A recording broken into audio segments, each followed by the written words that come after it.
जय हिंद। आज के दिन समस्त नारी जाति को मेरा नमन करते हैं। नारी वो चीज होती है जब वो शास्त्र उठाती है तो किरण बेदी और कल्पना चावला जैसी बन जाती है, लेकिन जब वो शस्त्र उठाने पे आ जाए तो अंग्रेजों को धूल चटाने वाली वो झांसी की रानी जैसी वीरांगना हो जाती है। यह नारी जाति अगर लक्ष्मी और सरस्वती का रूप है तो जब ये विकराल रूप लेगी तो वध करने के लिए काली और दुर्गा जैसे रूप को भी ले सकती है। नोट की पेटी और घर में बेटी ये नसीब वालों को ही मिलती है। तहजीब देखते हैं अक्सर गरीब के घर, दुपट्टा फटा ही सही लेकिन रहता सर पर है। हमें नाज है भारत की उस संस्कृति पर जहां एक छोटी सी लड़की गुड़िया भी खरीदती है तो उसके लिए दुपट्टा साथ लेती है। इस कछुए को देखिए, ये अपने खोल से बाहर आ गया। इसको लगता है कि इसे आजादी, फ्रीडम मिल गया, लेकिन इसे एहसास ही नहीं है इसने अपनी एक सुरक्षा कवच खो दिया। आजकल की जो न्यू जनरेशन आई है ना, वो फ्रीडम को अलग डिजाइन में सोच रही है। उन्हें लगता है कि भाई हमें कपड़े पहनने की जो आजादी मिल जाए वही फ्रीडम है। देखिए, आपको जो पहनने के लिए, ओढ़ने के लिए बोलता है ना, वो इसलिए बोलता है कि भारत में जो लड़कियां होती हैं वो देवता की तरह, देवी मानी जाती है। ये जगत जननी माँ सीता की भूमि है। यहाँ लड़कियां पवित्र होती हैं, गीता की तरह पवित्र होती हैं। इसलिए लोग उन्हें कहते हैं कि तुम पवित्रता की चिन्ह हो, इसलिए अच्छे से रहो। आप देखिए, गीता या पुराण जैसे किताबों को इंसान ढक कर रखता है और मामूली अखबार और मैगजीन वगैरह को लोग कैसे भी फेंक देता है, उस पर जिल्द कवर नहीं लगाता है। इसलिए लोग बोलते हैं जो पवित्रता की साइन है, ये हमारी संस्कृति है। और वेस्टर्न कल्चर जो है, वहां लड़कियों को पवित्रता या देवी का रूप नहीं दिया जाता है, इसलिए उनको जो पहनना है पहने, वो करे, वो आजादी है। तो ये हमारी संस्कृति है। और अगर आपको लगता है कि नहीं वेस्टर्न संस्कृति अच्छी है तो गलत है। दुनिया में सबसे बेहतरीन संस्कृति भारत की है, जो आदि से है और इसे कोई मिटा नहीं सका है। यूनान, मिस्र, रूमा सब लुट गए हैं जहां से, लेकिन मगर है बाकी नामो निशा हमारा। कुछ बात है कि हस्ती मिटती नहीं हमारी, सदियों रहा है दुश्मन दौरे जमा हमारा। भारत में लड़कियों की जिंदगी बड़ा दुविधा में रह जाती है। बहुत वो लोग अपने आप को कॉम्प्रोमाइज करके चलती हैं। जब लड़की घर में रहती है तो उसकी माँ उसे सिखाती है, बोलती है कि ये तो पराए घर जाएगी। बेचारी जब बड़ी होती है, जब उसकी शादी हो जाती है, तो फिर उसकी सास कहती है कि ये तो पराए घर से आई है। बेचारी का खुद का घर भी रहने नहीं दिया लोग, फिर भी वो अपने घर को, जिसे उसकी सास कहती है कि पराए घर से आई है, उस घर को वो घर बनाती है। वरना अगर कोई औरत घर में ना रहे ना, तो घर घर नहीं, एक मकान होता है। उसे अच्छे से सजोने का काम एक महिला ही करती है। घर में सबको, माँ बहन सबको, जितने भी हैं सबको आपस में समन्वय बना के रखना चाहिए। देखिए, घर में ना होता क्या है कि सबको आपस में लेके चलना है। अगर हम दूर तक जाना चाहते हैं तो हमें साथ चलना पड़ेगा, और जल्दी पहुंचना चाहते हैं तो अकेले चलना पड़ेगा। हमारा जो भारतीय समाज था पहले, देखिए जब हमारी अपनी संस्कृति, सारे लोग मिल के रहते थे। और वेस्टर्न कल्चर आया, हम अलग, ये अलग, ये उतना अच्छा नहीं लगता है। माँ बाप सबको, सास ससुर सबको मिलकर रहना चाहिए। एक सास की जो उम्मीद होती है अपने बहू से, वो सोचती है कि मेरी बहू हमको मेरी बेटी की तरह प्यार करे, माने। तो ये एक सास का भी कर्तव्य बनता है कि वो अपनी बहू को बहू ना समझे, बेटी की तरह माने। रिश्ते दोनों ओर से निभाए जाते हैं। हाँ, थोड़ा कम बेस तो दोनों ओर से होगा, उसमें एडजस्ट करना चाहिए उसे, जो पढ़ा लिखा है, जिसकी सोच समझ अच्छी है। क्योंकि रिश्ते निभाना है, थोड़ा कम बेस होती है। कोई अगर नहीं उतना बराबरी का प्यार दे रहा है तो आप ही कर दीजिए। रिश्ता निभाना है, कोई मुकाबला थोड़ी हो रहा है कि नहीं एकदम बराबरी में ही चलेंगे। देखिए, जो कमजोर इंसान होता है ना, वो बदला लेता है, और मजबूत इंसान जो होता है वो माफ कर देता है। लेकिन समझदार इंसान नजरअंदाज कर देता है। तो जिंदगी में बहुत सारी चीजें आती हैं जहां हमें दूसरों की गलतियों को नजरअंदाज करके चलना होता है, क्योंकि रिश्तों को समेट के चलना है। भारत का समाज पुरुष प्रधान समाज है। यहाँ पुरुषों की एक मेंटेलिटी हो गई कि नहीं, औरतें घर की चार दीवारी की चीज है। उन्हें लगता है पुरुष ही सबसे मजबूत है। अरे भाई, एक महिला को देखो, 5 किलो का बच्चा पेट में लेकर सुबह सबसे पहले उठती है, घर का सारा काम करने के बाद सबसे बाद में सोती है। और ये मर्द कहते हैं कि औरत कमजोर होती है।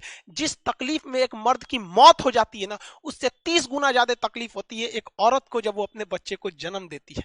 इसीलिए कहते हैं कि दुनिया में सबसे ज्यादा भरोसा अगर किसी पे कर सकते हैं तो हम अपनी माँ पे कर सकते हैं। क्योंकि हमारी माँ दुनिया से या औरों की तुलना में हमें 9 महीने पहले से जान रही होती है, क्योंकि उसने हमें अपने गर्भ में रखा है। यहाँ पर खुदा का काम था हिफाजत करना, वो माँ करने लगी। खुदा का काम था मोहब्बत करना, वो भी माँ करने लगी। देखते ही देखते उसके नजरों के आगे कोई परवरदिगार हो गया। वो बहुत पछताया, बहुत रोया, क्योंकि माँ को बनाकर खुदा खुद ही बेरोजगार हो गया। इंग्लिश में कहते हैं ना, God doesn't present everywhere at every time, so he made mother. और पुरुषों की सोच देखिए, आज महिलाएं को कहते हैं, जब पुरुषों की सोच देखिए, 1947 में देश आजाद हो गया, सारा कुछ हमारे पास आ गया, और पुरुषों को लगता था ये देश को आगे लेके चले जाएंगे। 1947 से 2021 आ गया, अब तक ये लोग देश को उतना आगे नहीं ले जा पाए। जानते हैं क्यों? क्योंकि इन्हें लगता है ये अकेले देश को खींच ले जाएंगे। लेकिन जिस दिन पुरुषों से कंधे से कंधा, कदम से कदम मिला के हमारी देश की महिलाएं, बहनें, बेटियां साथ चलने लगेंगी ना, उस दिन देश का विकसित होने का सपना हकीकत में बदल जाएगा। लेकिन जब तक हम ये सोचेंगे कि नहीं, हम महिलाओं को छोड़ के आगे बढ़ ही नहीं सकते हैं, जीने के लिए तो जानवर भी जी लेते हैं, ऐसा नहीं है। हमें अपने साथ लेकर इन्हें चलना पड़ेगा, क्योंकि एक पक्षी कभी अपने एक पंख से उड़ ही नहीं सकता। पुरुष समाज का कहना क्या है कि पुरुष जितना कामयाब हो सकता है, जितनी बुलंदियों पे जा सकता है, जितनी सफलताओं को छू लेता है, उतनी एक महिला नहीं जा पाती है। हाँ भाई, आपका कहना सही है, लेकिन जानते हैं ऐसा क्यों होता है? क्योंकि किसी महिला को सलाह देने के लिए उसके पास पत्नी नहीं होती है। पुरुष के पास फ्रस्ट्रेशन होगा, जब कहीं हेडेक हो जाएगा तो अपना सारा फ्रस्ट्रेशन पत्नी के पास आके दूर कर लेगा। ये चीज किसी महिला को नहीं मिलती, क्योंकि उसका पति उसका फ्रस्ट्रेशन नहीं दूर कर पाता। ये महान होती है महिलाएं, सब कुछ करती हैं, जब से आती हैं बहू बन के, किसी के घर में बेटी बन के, हमारी माँ के रूप में, ये हमारे लिए जीवन पर्यंत करने लगती हैं, बिना किसी स्वार्थ निस्वार्थ के ये हमारे लिए सेवा करती हैं। इतना सब करने के बावजूद भी बहुत से ऐसे मेल होते हैं जो ऑफिस का गुस्सा आके अपनी पत्नी पे उतार देते हैं। ऐसे लोगों को धिक्कार है। नायाब होते हैं वो मर्द जो गुस्से में भी औरत से बात करने की तहजीब नहीं भूलते। एक औरत बहुत सीधी चीज होती है, कहा जाता है औरत जो होती गाय होती, उसे क्या है, थोड़ा सा कोई इसका केयर कर दे, कभी कुछ खाना बना के लाए तो कोई तारीफ कर दे, खाना थोड़ा सा खराब भी बना है तो तारीफ कर दे कि बहुत अच्छा बना है, उसके कामों को थोड़ा एक बार करेज कर दे, हाँ तुम तो बहुत अच्छा काम कर लेती, उसके किसी चीज के लिए उसमें हमेशा उसकी केयरिंग नेचर में वो इतना ऐसे ही खुश हो जाएगी। उसको नहीं चाहिए ताजमहल हो आज की, कोई नहीं मांगती, बस थोड़ा सा केयर मांगती है आपसे।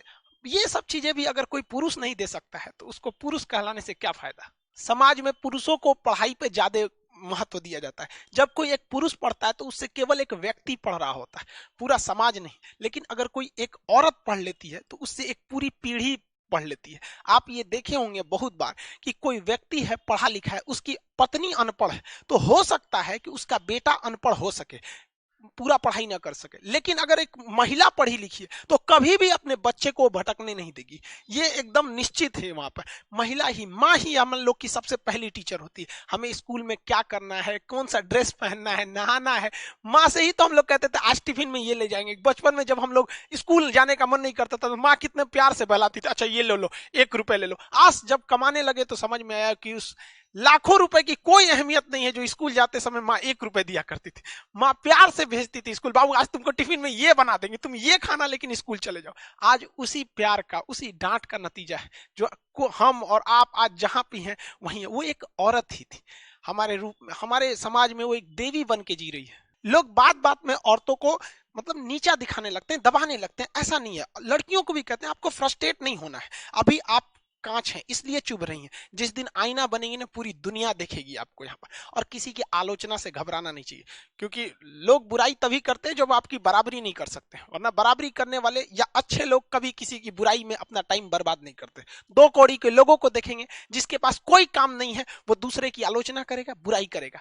हाँ, आप आगे हैं, आप आगे जाके गार्जियन बनेंगे, या जो गार्जियन है अपने बाल बच्चों को डांटते हैं, उन्हें ये कहते हैं कि कभी भी किसी को भी समाज के बीच में नहीं डांटना चाहिए। अगर तारीफ करना है तो समाज के बीच में कीजिए, और अगर डांटना है तो उसे अकेले में समझाइए, क्योंकि बदलना उसे है, दुनिया को नहीं जो दुनिया के सामने दिखा रहे हैं। और किसी को भी आलोचना करते हैं या डांटते हैं तो लास्ट में उसको कुछ प्रशंसा भी कर दीजिए कि देखो तुम ऐसा गलत करते हो लेकिन तुम पहले तो अच्छे थे, फिर भी कर सकते हो, ताकि उसे ऐसा ना लगे कि आप उसे डांटने के व्यू से कर रहे थे। आप अपनी बातों को करके अच्छे से समझा के चलिए। इस देश को हम सारे परिवार की जरूरत है। ये देश है ना एक ट्रेन की तरह होता है, हर परिवार इस ट्रेन का एक चक्का है। एक भी पहिया अगर सही से नहीं चलेगा इस देश को बहुत तकलीफ होगी। समाज के सारे लोगों को कहते हैं भाई दूसरे की बुराई निंदा नहीं करनी चाहिए, क्योंकि देखिए दूसरे की बुराई करने से बेहतर है खुद को सही कर लेना चाहिए।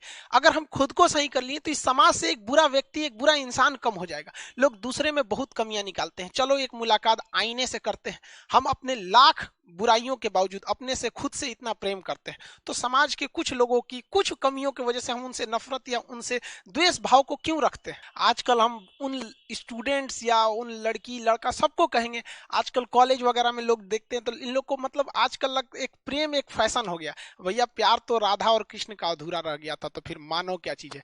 ये एक ये जो आप देखते हैं, अभी जिंदगी बहुत छोटी है, अभी बहुत से लोग आएंगे आपकी जिंदगी में, टेम्पोररी लोग आएंगे और परमानेंट लेसन सिखा के जाएंगे। बहुत सारी ऐसी घटनाएं होती हैं, लोग कहते हैं कि वो हमको छोड़ के चला गया या वो हमको ये हुआ। देखो भाई, देखिए आपके अपने आपको कभी छोड़ के नहीं जा सकते, और जिन्होंने आपको छोड़ कर गया वो कभी अपने ही नहीं थे, वो आपके पराये थे। जो गर्ल्स अभी छोटी हैं, स्कूल कॉलेज वाली लाइफ में है, अभी आप लोग को कहते हैं कि आप लोग खाली वक्त में कुछ कुछ चीजें सीखा कीजिए, या आगे जाके आपको बहुत काम करेगा। क्योंकि जब शादी ब्याह होगी, आगे जब आप ससुराल में जाएंगे, तो आपके अंदर अगर हुनर रहेगा ना, तो आपकी बहुत सारी गलतियों को वहां लोग नजरअंदाज कर देंगे। पहले वक्त में देखिए, सिलाई हो गया, आपकी कुकिंग का चीज हो गया, पेंटिंग वगैरह, ये सब चीजें जो होती है, ये एक इंटरनल खूबसूरती होती है, और ये इंटरनल ब्यूटी इतनी अच्छी होती है ना कि इसको मेकअप की कोई जरूरत ही नहीं पड़ती है। ये सब चीजें आपको आगे जाके काम देती है, तो हर लोग खुश होगा कि भाई मेरी बहू को तो इतनी चीजें आती है। अब ना कुछ जानते भी नहीं रहिएगा तो बोलते लोग, देहात में कहावत कहा जाता है, दुधारू गाय का आदमी दो ठो लात भी बर्दाश्त कर लेता है। तो हर व्यक्ति, हर लड़का या लड़की, हम सबको कहते हैं कि इंटरनल ब्यूटी पे ज्यादा ध्यान देना चाहिए, क्योंकि ये वो ब्यूटी है जिसे मेकअप की तो जरूरत ही नहीं है। हमारे इस समाज में आज महिलाओं के सामने सबसे बड़ी समस्या हो गई है दहेज के लिए। ये बहुत बड़ी समस्या है। किसी समाज में या किसी के घर में अगर बेटी पैदा होती है ना, तो मजबूरी में नहीं पढ़ा पाता है, जानता है कि पढ़ाई में सारा पैसा लगा देंगे, फिर इसको दहेज कहाँ देंगे। अरे उन मर्दों को कहते हैं यार, दहेज लेने से बेहतर है जिम्मेदारी लो, वरना मोछ रखना मर्द थोड़ी होता है, मोछ तो कुत्ते और जानवरों को भी होते हैं यहाँ पे। और आप सारे गार्जियन से हम हाथ जोड़कर विनती करते हैं, जिनकी भी बेटियां हैं, अगर आपसे कोई दहेज मांगता है ना, तो उसको भीख दीजिए, भीख। अपनी बेटी मत दीजिए उसको, क्योंकि पैसे से आप अपनी बेटी ने, देखिए पैसे से कोई किसी की खुशियां नहीं खरीद सकता है। आप वैसे लड़के को दीजिए जिसके अंदर इंसानियत हो, जो आपकी बेटी को अपना जीवन साथी की तरह स्वीकार करे, ना कि उसे पैसे की तरह तौल सके उसे। ऐसी समस्या आप देखते हैं हमारे समाज में आए दिन। बच्चे किसी की हंसती खेलती जिंदगी बर्बाद हो जाती है दहेज वगैरह की वजह से। ये सारी चीजें हमारे समाज में अभी हालिया घटना जो हुई है, जो साबरमती नदी में जो आयशा ने सुसाइड कर लिया। हालांकि सुसाइड सारे लोगों को कहते हैं, कोई सोल्यूशन नहीं है सुसाइड। ऐसा नहीं है कि बहुत सारी तकलीफें होती, तकलीफ जिंदगी में सबको आती है। ऐसा नहीं है कि तकलीफ किसी को नहीं होती। तकलीफ क्या होती है, तकलीफ किसे कहते हैं, ये उस बच्चे से पूछिए जो काम करता है रोटियों के लिए खिलौनों के दुकान में। तकलीफें सबकी जिंदगी में होती है, सुसाइड कोई ऑप्शन नहीं होता है। लेकिन अब पुरुष समाज को ये चाहिए कि बाप के ऊपर बहुत जिम्मेदारी होती है। उस बाप से पूछिए ना जिसकी जमीन धन दौलत भी चली गई और उसकी फूल सी बेटी भी चली गई। और हद तो हम कमीनापन तब देखते हैं जब कोई किसी की बेटी की शादी में जाता है और कहता है कि खाना अच्छा नहीं था। अरे यार, वो एक दिन के खाने के लिए किसी बाप ने अपनी पूरी जिंदगी की कमाई लगाई हुई थी, उसकी तो मेहनत रखो यार। अच्छा नहीं भी रहे तो कम से कम बोलो ना यार कि अच्छा लगा। ये तुम्हारी जिंदगी का ऐसा थोड़ी है कि आखिरी खाना है। आए दिन हमारे समाज में महिलाओं के साथ जो अत्याचार बढ़ते जा रहा है, ये एकदम असहनीय है। आप देखिए ऐसे कितने एग्जाम्पल दिखेगा। लेकिन हमारी कानून व्यवस्था भी उतनी मतलब लचर हो चुकी है एक तरह से। आप देखिए निकिता तोमर के साथ जो घटना हुई थी, कितनी मार्मिक घटना थी। उस बच्ची की क्या गलती थी? हरामी के बच्चे ने उसको कहता है कि मुन्ना भाई, हमने फिल्म देखा था, उसमें मिर्जापुर में मुन्ना भैया, उसको देख के गोली मार दी। बताइए, सीसीटीवी कैमरा के साथ बच्ची को गोली मार दी है ये सब। लेकिन हमारे देश का सिस्टम देखिए कितना खराब कि सीसीटीवी फुटेज है, इस बच्ची की जान चली गई। इस बच्ची से माँ बाप को कितनी उम्मीदें थी। निकिता तोमर से पढ़ने वाली बच्ची थी, कॉलेज में एग्जाम दे के आ रही थी, इसने गोली मार दिया। लेकिन हमारे देश का सिस्टम देखिए, सबूत कानून सब कुछ रहते हुए यहाँ पर इसको आज तक ये लोग अभी आराम से हैं लोग यहाँ पर। अभी मुकदमा चलेगा, लंबा चलेगा। मुकदमा के बाद जब फांसी होगी तो एक से एक हमारे देश में वकील साहब हैं, ये आके कहेंगे कि फांसी सोल्यूशन नहीं है, मतलब आरती उतारे वही सोल्यूशन है। यहाँ पर इन लोगों को निपटा देना चाहिए अभी तक में। लेकिन क्या कीजिएगा, ये कार्नवालिस जब भारत में शासन में थे ना, हम लोग जब गुलाम थे, तो इसने खुद कहा कि मैंने अपने जीवन में सबसे ज्यादा अगर बलात्कार कहीं किया तो भारत में किया। और कानून ही ऐसा बनाया गया यहाँ पर भारत में कि किसी भी महिला को न्याय मिलाना असंभव हो जाएगा। आप चाहे देखिए निर्भया कांड को देखिए, जिसने पूरे देश को हिला दिया। 2012 की घटना, उसे फांसी मिला 2020 में आके, जबकि पूरी दुनिया देखी थी। उसको हाई कोर्ट का चक्कर, मर्सी अपील, ये अरे इन सब सचुरों को टपका देना चाहिए। यहाँ पे इन लोग को लेके झेल रहा है। ये बच्चे लोग कितने प्यार से पालते हैं बच्चों को, उसको कितना ख्याल रखते हैं। कोई उसको गुंडा आके गोली मार देगा यहाँ पर और हम लोग देखते रहेंगे। आप बताइए, ये हमारे सिस्टम का फेलियर नहीं है क्या यहाँ पर? यहाँ पर ऐसे लोगों को फास्ट ट्रैक कोर्ट होना चाहिए कि इस तरह से रेप, मर्डर, खुलेआम ऐसे कोई एसिड अटैक जैसी घटना होती है 6 महीने के अंदर डेली डेली सुनवाई किया जाए, तुरंत न्याय मिलेगा। यहाँ पर डेली सुनवाई की जाए, ऐसा नहीं कि अगली तारीख 1 महीना बाद आइएगा, आज आए कल आए, तब तक कंटिन्यू आते रहिए जब तक न्याय नहीं मिल जाता है। तभी हमारी बहनों को, हमारी माओ को सुरक्षित रह सकती है, क्योंकि अगर हमारी देश की देवियां सुरक्षित नहीं रहेंगी तो हमारा देश कहां से सुरक्षित रहेगा। ये बात हम स्वीकारते हैं कि पुरुष समाज ने महिलाओं के साथ बहुत ही ज्यादती भी की है। कहा जाता है कि हर एक सक्सेसफुल आदमी के पीछे किसी औरत का हाथ होता है, लेकिन हर सक्सेसफुल औरत के पीछे वो औरत स्वयं होती है, कोई मर्द का हाथ नहीं होता है। यहाँ पर औरतों को हारना नहीं है, डट के काम लेना है। आप तो देवी हैं, साक्षात देवी। आप लोगों ने रात कितनी भी बड़ी क्यों ना हो, सुबह होने से नहीं रोक सकती है। एक इस दिन जब आप लोग को भी मौका मिलेगा, बड़े से बड़े पोस्ट पर जाइए, पढ़ाई लिखाई जी जान से करिए, और एक दिन दिखा दीजिए इस समाज को कि दुनिया आपको देखती रह जाए, क्योंकि दुनिया सुनना नहीं देखना चाहती है। आपकी किस्मत आपको जरूर एक मौका देगी, लेकिन मेहनत कीजिए, क्योंकि आपकी मेहनत इस दुनिया को चौंका देगी। स्टूडेंट्स को कहते हैं, आप ये मत सोचिए कि 1 महीने में क्या होगा, 1 साल में क्या होगा। आप ये सोचिए कि अभी जो 24 घंटा आपके पास, इसमें आप क्या कर सकते हैं इस 24 घंटे के अंदर अंदर, क्योंकि कुछ पाने के लिए कुछ खोना नहीं बल्कि कुछ करना पड़ता है। इस समाज का एक दस्तूर है कि आप कब सही थे ये कोई याद नहीं रखेगा, लेकिन आप गलत कब थे ये कोई भूलेगा ही नहीं। तो इस दस्तूर है, ये सबके साथ होता है, इसे लेकर चलना है। समाज के जब दर्द और कड़वी बात जब ये दोनों सहन होने लगे आपसे, तो समझ जाइएगा आप जीना सीख गए। हम भी कभी कभी महिलाओं को, लड़कियों को कुछ कुछ बोल देते हैं, आप बुरा नहीं मानेंगे। देखिए, क्लास की भी जो लड़की रहती है वो भी समझती है, देखो भाई हमारे साथ भी एक खराबी क्या है, भगवान ने हमको बहन ही नहीं दिया। अब आप बताइए हम झगड़ा किससे करें। वो भाई बहन का झगड़ा ना, वो दुनिया का सबसे अच्छा झगड़ा होता है। वो सुबह झगड़ा करेंगे, फिर शाम को दोनों एक हो जाएंगे। यार हमको मतलब भगवान ने दिया ही नहीं। और कहते हैं कि लड़की बहन उसी को मिलती है जो बहुत तकदीर वाला होता है। तो थोड़ा सा तकलीफ होता है, हम किससे झगड़ा करने जाए बताइए। तो आप ही लोग मिल जाते हैं लोग, तो हम कुछ कुछ बोल देते हैं। यहाँ ऑफलाइन जो क्लास में पढ़ने आती है उन लोग को भी कुछ बोल बोल देते हैं, हम कुछ कुछ बोल देते हैं, वो भी बुरा नहीं मानते। सारे स्टूडेंट लोग जो है मन लगा के पढ़ाई कीजिए, इतना पढ़िए ना, इतना कामयाब होइए कि जब किसी के घर में लड़की जन्म लेना तो वो टेंशन ना ले कि मेरे घर में लड़की जन्म ली। वो आपका एग्जाम्पल दे कि मेरी बेटी है, मेरी बेटी किरण बेदी बनेगी, मेरी बेटी ये बनेगी, कल्पना चावला बनेगी। इतनी बुलंदियों पर जाइए ताकि हमें भी बहुत खुशी हो। और हमारी बातों, कभी कभी कुछ लोगों का शिकायत रहता है कि सर आप बोल देते हैं, तो भाई हम चरण छू के माफी मांगते हैं अगर हमारी बातें बुरी लग गई हो तो। हम ऐसे मजाक में करते हैं, कभी कोई सीरियस नहीं करते हैं, समझ आ गया। आई होप आप इसको समझेंगे। और हाँ, गर्ल्स स्टूडेंट्स वगैरह के लिए भाई जो भी एप्लीकेशन पे बैचेज हैं उसे आप लोग के लिए खोल दिया गया, आप वहां जाके बैचेज ले सकते हैं। आज के लिए उसको ओपन किया गया है। आप लोग का विशेष कहना था कि सर जगह नहीं था अब सर्वर वगैरह में, तो खैर बनाया गया आज के लिए। आई होप आप इसे समझेंगे मेरी भावनाओं को। आप सब लोग को wish you very very happy women's day. जय हिंद। आज एक सैल्यूट भारत की उन महिलाओं को भी। जय हिंद।